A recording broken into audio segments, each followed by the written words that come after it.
അസ്സലാമലൈക്കും, welcome back. ഇന്നത്തേത് നല്ല പഞ്ഞി പോലെയുള്ള ഒരു പാലപ്പത്തിൻ്റെ റെസിപ്പിയാണ്. ഇത് നമ്മൾ തലേന്ന് അരച്ചിട്ട് പൊങ്ങാൻ വേണ്ടി വെക്കുക, ഉഴുന്നോ ഒന്നും നമുക്ക് ഇതിലോട്ട് ആവശ്യമായിട്ടില്ല. നമ്മളിത് അരച്ച ഉടനെ തന്നെ നമ്മളിത് റെഡിയാക്കി എടുക്കുന്നുണ്ട്. അപ്പോൾ നല്ല ടേസ്റ്റിയാണ്, പഞ്ഞി പോലെയുള്ള ഒരു പാലപ്പാണ്. അപ്പോൾ വീഡിയോ എല്ലാവരും ഒന്ന് കണ്ടു വെക്കുക. കണ്ടിഷ്ടമായാൽ സബ്സ്ക്രൈബ് ചെയ്യാനും ലൈക്ക് ചെയ്യാനൊന്നും മറക്കണ്ട. അപ്പോൾ ഇതിന് വേണ്ടിയിട്ട് ഞാൻ പച്ചരിയാണ് എടുക്കുന്നത്. 3 കപ്പ് പച്ചരി ഒരു ബൗളിലേക്ക് ഇട്ടുകൊടുക്കുന്നുണ്ട്. എന്നിട്ട് ഈ ഒരു പച്ചരി നമുക്ക് നന്നായിട്ട് കഴുകി വൃത്തിയാക്കിയിട്ട് വെള്ളമൊക്കെ ഒന്ന് ഒഴിവാക്കിയിട്ടെടുക്കാം. ഇപ്പം ഞാനിതാ നന്നായിട്ട് കഴുകി വൃത്തിയാക്കി എടുത്തിട്ടുണ്ട്. അതിലോട്ട് 2 കപ്പ് തേങ്ങ ചിരകിയത് ചേർക്കുന്നുണ്ട്. ഇനിയിപ്പോൾ ഇതിലോട്ട് 1 ടീസ്പൂണ് ഇൻസ്റ്റൻറ്റ് ഈസ്റ്റ് ചേർക്കുന്നുണ്ട്. ഇനിയിപ്പോൾ ഇതിലേക്ക് ഞാനിതാ 1 ടീസ്പൂണ് പഞ്ചസാര കൂടി ചേർത്ത് കൊടുക്കുകയാണ്. ഇപ്പോൾ ഞാനിത് കൈവച്ചിട്ട് നന്നായിട്ടൊന്ന് കുഴച്ചെടുക്കുന്നുണ്ട്. ഇതിപ്പോൾ തലേന്ന് രാത്രിയിലാണ് ഞാനിത് ചെയ്തെടുക്കുന്നത്. നമ്മൾ രാവിലെയാണല്ലോ ഇതൊക്കെ ഉണ്ടാക്കുക. അപ്പോൾ ഉണ്ടാക്കുന്നതിൻ്റെ തലേ ദിവസം ഇതുപോലെ നന്നായിട്ട് റെഡിയാക്കി വെക്കുക. ഇനിയിപ്പോൾ കൈവച്ചിട്ട് നന്നായിട്ട് മിക്സാക്കി കൊടുക്കുന്നുണ്ട്.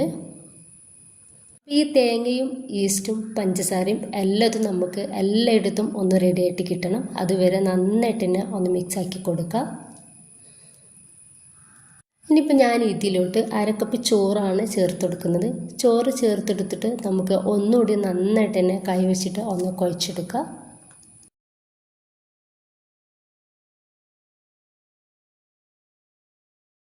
ഇനിയിപ്പോൾ ഞാൻ ഇതൊന്ന് മൂടി വെക്കുന്നുണ്ട്. ഇനിയിപ്പോൾ നമ്മൾ രാവിലെയാണ് ഇത് അരച്ചെടുക്കുന്നത്. ഇനിയിപ്പോൾ ഇതുപോലെ ഒന്ന് മൂടി വെക്കുക. അപ്പോൾ രാവിലെ ഞാനിന്ന് ഇതൊന്ന് എടുക്കുന്നുണ്ട്. അപ്പോൾ നമ്മൾ ഇതിൽ വെള്ളമൊന്നും ചേർക്കാതെയാണ് നമ്മൾ അരി കഴുകിയിട്ടുള്ള ഒരു വെള്ളം മാത്രമേ ഇതിൽ ഉണ്ടാവുള്ളൂ. വേറെ വെള്ളമൊന്നും നമ്മളിതിൽ ചേർത്തെടുത്തിട്ടില്ല.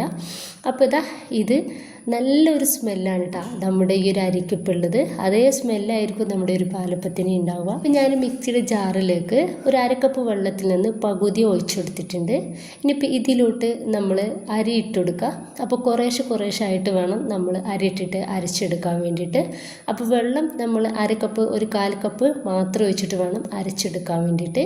ഇനിയിപ്പോൾ ആ ഒരു ബാക്കി വെള്ളം കൂടി ഞാൻ ഇതിലോട്ട് ഒഴിച്ചെടുക്കുന്നുണ്ട്. എന്നിട്ട് നല്ല ഫൈൻ പേസ്റ്റ് ആക്കിയിട്ട് ഒന്ന് അരച്ചെടുക്കുക. ഇതൊന്ന് അരച്ചെടുത്തിട്ടുണ്ട്. ഞാനിതുപോലെ ഒരു പാത്രത്തിലേക്ക് ഒഴിച്ചു കൊടുക്കുന്നുണ്ട്.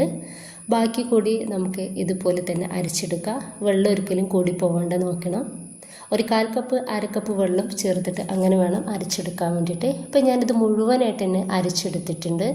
അപ്പോൾ ഈ ഒരു തിക്നെസ്സിലാണ് ഇപ്പോൾ ഇതിരിക്കുന്നത്. ഇനിയിപ്പോൾ നമുക്കിത് നന്നായിട്ടൊന്ന് മിക്സാക്കി കൊടുക്കാം. ഈ ഒരു ടൈമിൽ നമുക്ക് ഇതിലോട്ട് ആവശ്യത്തിനുള്ള ഉപ്പ് കൂടി ചേർത്ത് കൊടുക്കുക. എന്നിട്ട് നന്നായിട്ടൊന്ന് മിക്സാക്കി കൊടുക്കുക. ഞാൻ ഇതൊന്ന് മൂടി വെക്കുന്നുണ്ട്. എന്നിട്ട് ഒരു 1/2 മണിക്കൂർ ഞാൻ ഇതൊന്ന് റെസ്റ്റ് ചെയ്യാൻ വേണ്ടിയിട്ട് മാറ്റുന്നുണ്ട്. ഇത് നമുക്ക് ടൈം ഉണ്ടെങ്കിൽ മാത്രം വെച്ചാൽ മതി, അല്ലാന്നുണ്ടെങ്കിൽ നമുക്ക് തന്നെ ഇത് റെഡിയാക്കാവുന്നതേ ഉള്ളൂ.